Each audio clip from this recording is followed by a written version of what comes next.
Morning. We are back with another chapter, and today's is from Chase's perspective. So yesterday, as we got back into it, we took a look at Shoshana and how she's feeling now that Joel's back. And now let's take a look at Chase and see what he's up to since he's not on the football or not on the video club anymore, but he can go back to football since that Dr. Wynn that his dad found approved him to play. So let's see what happens.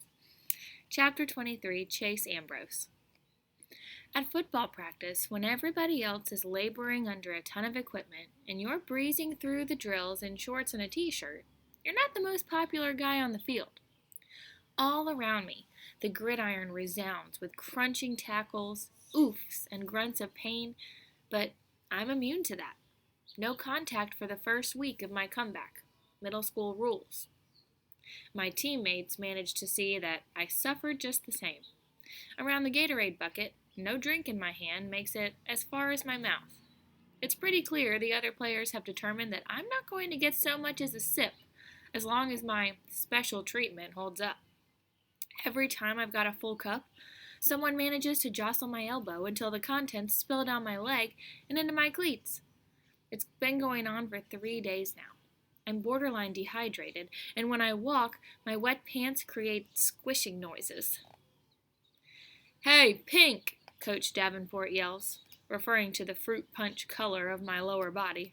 "Get out there and catch some passes!" I have no memory of what practice is supposed to be like, but I don't complain about the treatment and focus on doing my job. I guess playing football is like riding a bicycle.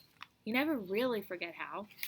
I run hard, and after a couple of days, the cuts and jukes come back to me. More muscle memory. I make a few good grabs, and I can feel the guy's attitudes thawing a little. "Nice catch, Captain," Landon tells me with a slap where my shoulder pad would be if I was wearing one. I guess I'm still the captain. I didn't forfeit that by having amnesia. "Yeah, good to have you back," adds Joey in a tone that could almost be interpreted as friendly. I try to turn this development to my advantage. "Can I have a drink now?" I say. He laughs. "Bathrooms in the field house, newbie." I hadn't thought of that. Pretty soon, I'm in there, bent over the sink, guzzling water from the tap. It's better than drinking out of the toilet, which is probably what Joey had in mind. It takes a while, but Landon finally explains that this is standard procedure for anyone who's on non-contact. As soon as I'm getting tackled like everybody else, my Gatorade privileges will be restored. Football. Here's a surprise. I like it. That means everything didn't change when I fell on my head. It proves that you can be an athlete and a video club kid at the same time. Not in my case, obviously. Video club invited me to get lost. But it's possible to be both. I have no idea why more people don't do it. Maybe it's because the jocks will never find out if they enjoy doing something artsy because they'll never try it. And the arts kids feel the same way about sports. In spite of everything that's happened, I'm getting the hang of most of the Hurricanes. They're a rowdy crew, and sometimes the physical nature of the game spills over into the way they treat other kids, which is definitely not right. But they're giving me a chance, which is more than I can say for a video club these days. I'm starting to see how I could have been friends with the players, with 2 exceptions. Aaron and Bear. They finally have what they wanted. My name is mud with my new friends, and I'm back on the team. But if they expect us to be the 3 Musketeers again, they can forget it. They couldn't stand to see me making a life for myself that didn't include them, so they wrecked it for me.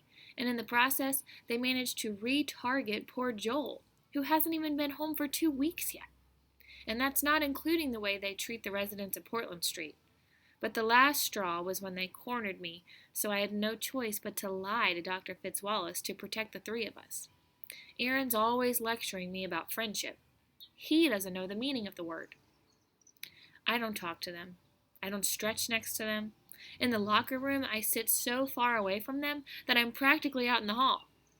When we're on the practice field for the same drill, they get no chatter from me. Not even any eye contact. The other Hurricanes have started to notice, but they think it's funny. Aaron and Bear don't.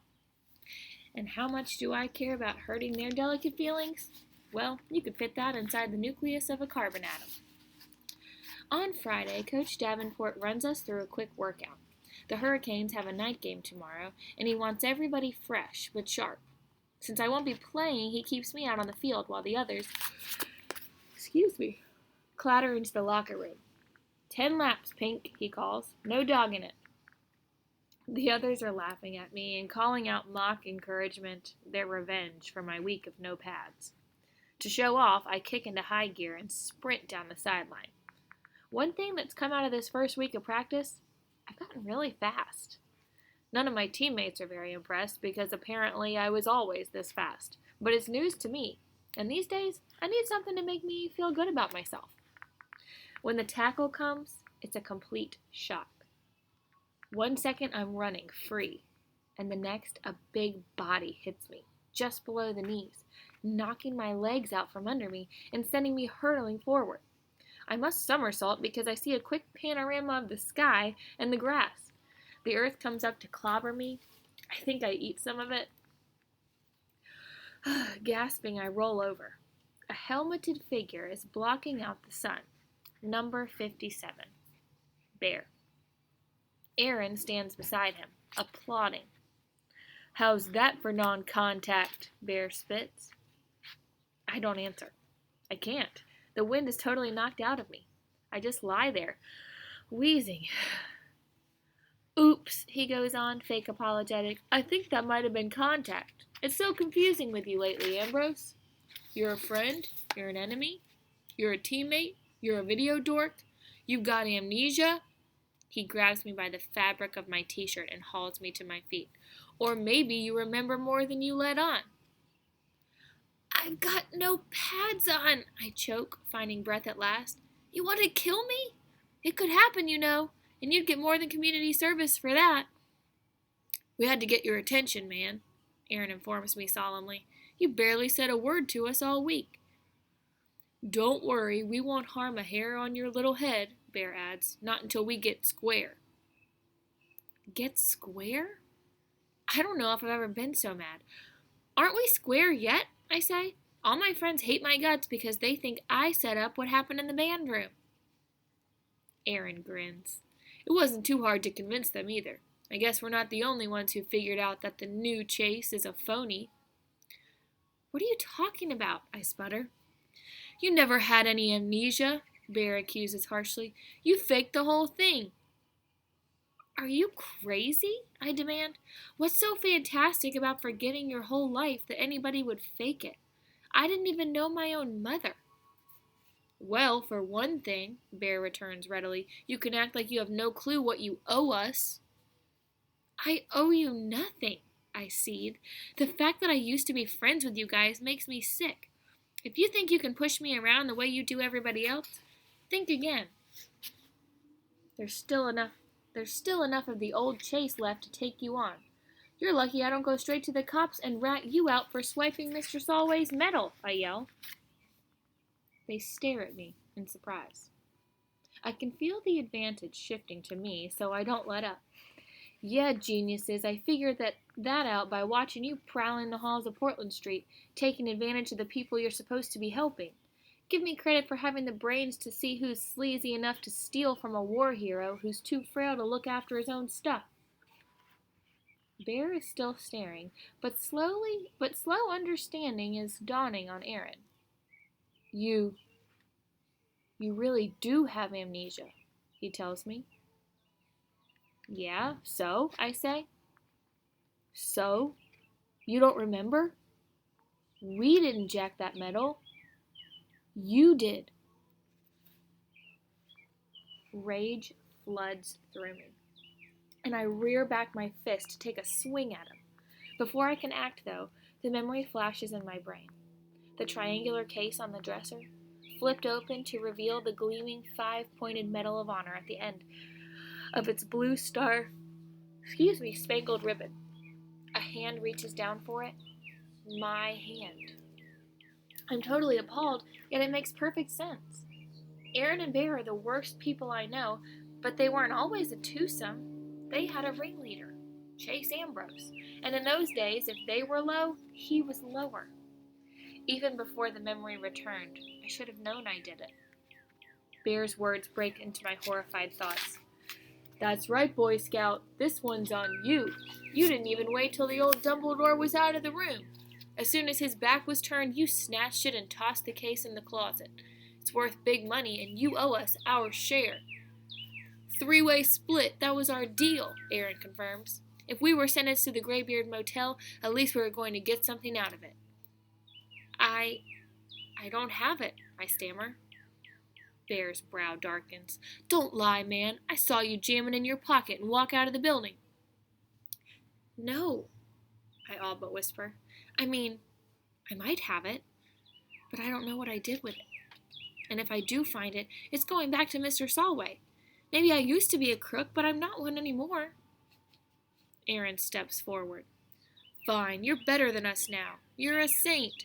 But when you took that medal, that was the old you and the old rules. So it belongs to all 3 of us. You can't do anything without our okay, and we don't give it. He looks totally serious, like a lawyer reading a contract. You make a move without us, you'll regret it, Bear adds threateningly. I regret I ever met you guys, I shout, hoarse with emotion. I wheel away from them and flee for home, not even stopping in the locker room to shower and change. I have to put as much distance as possible between myself and those 2. As I run, hot tears of shame are streaming down my face. Since my accident, I've heard a lot about the person I used to be, but never did I imagine this. I sprint harder, accelerating onto the sidewalk, outpacing even the most intense drills from practice. And it's no problem escaping Aaron and Bear, but I'll never be able to get away from myself.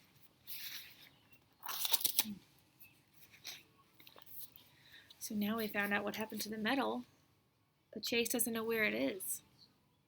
Let me know if you have any ideas. See you next time.